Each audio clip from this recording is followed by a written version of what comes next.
Hello everyone. Today we'll be talking about regional governance, and our objective in this presentation is to find out exactly how regional governance has been effective or ineffective across the globe.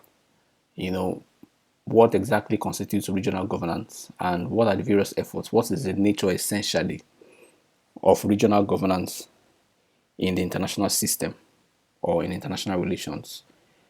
All right. So, yeah, political globalization has been one of the driving factors of regionalism or regional governance, as countries have continued to seek more ways to collaborate politically, as countries have sought more ways to defeat a common enemy together, as countries have sought for other countries that they can form an alliance with to help foster development, foster growth, to foster economic stability. This has also led to these countries coming together and forming what we call regional organizations. And so that has been, that has been the major motivation behind regionalism or regional governance. I'm sure that you all have, you all are aware of regional organizations that are out there. Some of them are listed on the screen, but of course you can add to that list. There are so many regional organizations, and in fact that seems to be the order of international relations in the future. Regional organizations continue to spring up, just so that the peculiarities of concerns in regions are given more attention, are focused or are brought more in focus. Countries can better focus on issues that are peculiar to them as a regional group. Now, we cannot talk about regionalism without paying attention to integration in Europe or the history of European integration. And that's because Europe has occupied a center stage, in the discourse around integration, political integration, economic integration, social integration, especially as we know it in contemporary times. And so, dating back to the end of the Second World War, European states, European nations sought for ways by which they can or they could rise from the ruins of the Second World War, how they could gain back what the war had stolen, how they could recover financially, economically, and especially politically as well. And so European states decided to begin small, to start small, to build what we now know as the European nation or European Union rather. And so in 1951, European states came together and formed the European Coal and Steel Community, and this organization was supposed to help integration of Europe in the areas of coal and steel, this coal and steel industries of Europe, help integrate these industries. And of course, that was the beginning of such regional collaborations. In 1957, of course, European states collaborated in two other areas. Economic community was created, and of course, the atomic energy community was also created, an enlargement from the 1951 creation. By 1992, with the Maastricht Treaty, foreign policy, defense policy, judicial, internal affairs issues, monetary issues were also brought into the integration. And so you see that beginning from 1951, the process of integration in Europe was gradual, was more systematic, and continued to expand up till 2009, when the Lisbon Treaty created the European Union that we know today. All right, the European Union currently stands at 28 member states, with Croatia, being the latest addition in 2013. But of course, the EU has been or has remained the flagship of regional integration. And the reason why I say this is because the regional agenda of EU has not just focused on the nation state or the state as it were alone, but has also taken into cognizance the individual, issues of human rights, issues of social justice, issues of democratic principle, accountability, transparency, freedom, liberty. The EU also cherishes these other aspects. So not just national security, not just economic development, national economic development or national social development, but also how does the individual benefit? What human security concerns basically, and this has always been the dimension of the European Union. So that is why the EU is believed to be the flagship of regionalism, and especially again because of the technical expertise, of EU being perhaps the longest standing regional organization. They have experience, they have the wealth of experience, in regionalism and how regional organizations work. Okay, the African Union, of course, is a regional organization that is more peculiar to us in Africa, and this organization was a reform from the Organization for African Unity, the OAU. The OAU gave way to the AU in 2002, and since then, the AU has you know expanded the drive towards regional integration on the African continent. The AU currently stands at 54 member states, and has also continued to um, to expand and to be very relevant, especially in areas of internal affairs, internal politics, elections, and so on and so forth. So one difference between the AU and the OAU is that while the AU, or while the OAU rather, or promoted this policy of non-interference, meaning that the OAU didn't want to interfere in the internal politics of member states. The OAU wanted to respect the state sovereignty of member states. The AU, on the other hand, pays attention to what goes on within its member states. It pays attention to local security, it pays attention to national development, it pays attention to electoral issues, it pays attention to human rights violations, and all of these issues. And so that is one major difference between the AU and the OAU.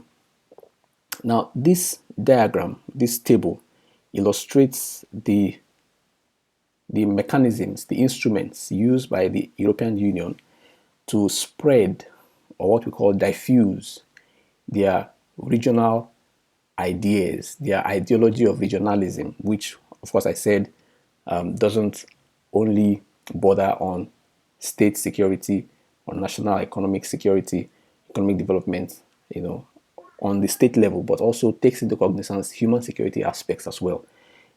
So this ideology of the EU is spread using these mechanisms that you can see in this table: coercion, socialization, persuasion, manipulation of utility calculations, and so on and so forth. And we will go ahead now to try and discuss these issues one after the other.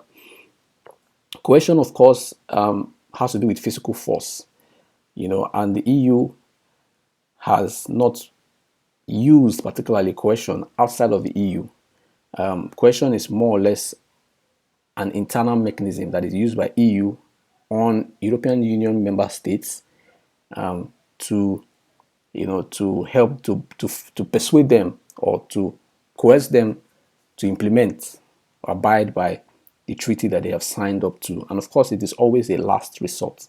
So it's not as if the EU goes about coercing member states to comply. It is always a last resort.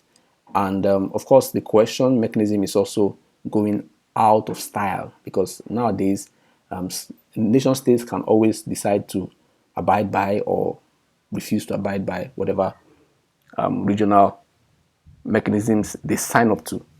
Okay, so the coercion mechanism is becoming vague or out of vogue or out of style, if I can use that word.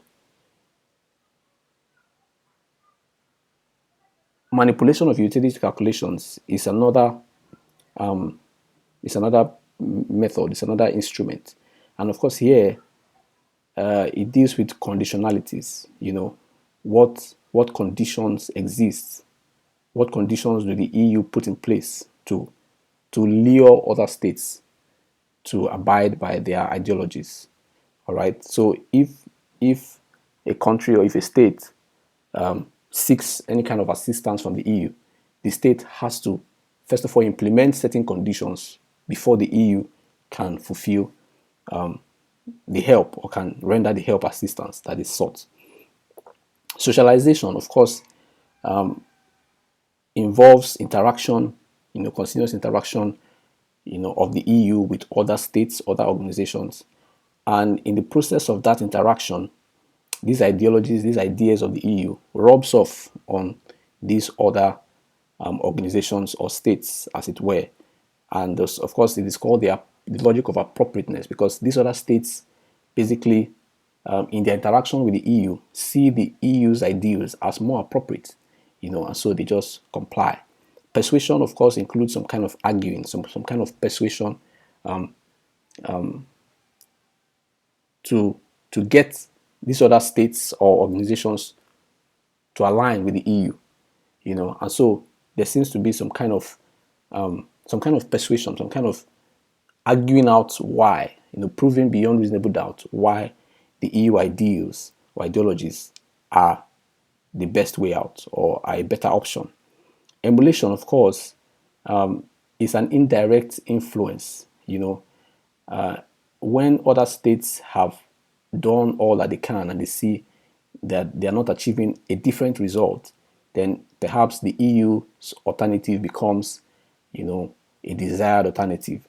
And so emulation is more indirect. The EU doesn't necessarily have to interact with these other states or regions to be able to influence them with their own ideologies, but indirectly, these other states or organizations see the EU ideologies as being a better alternative to theirs, and so indirectly they are influenced to emulate and live after or pursue these ideologies of the EU. Of course, in regional governance, civil societies have also been very, very influential, and that is because civil society organizations, are more of the mouthpiece of the people.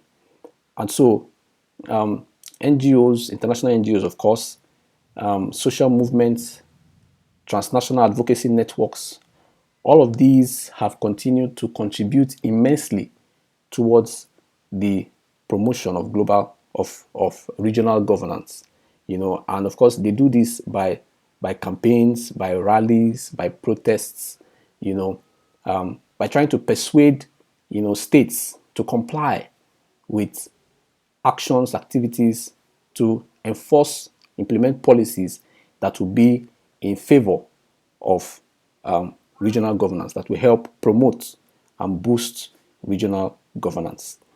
Of course, the UN has also collaborated largely with many of these civil society organizations, particularly with NGOs too.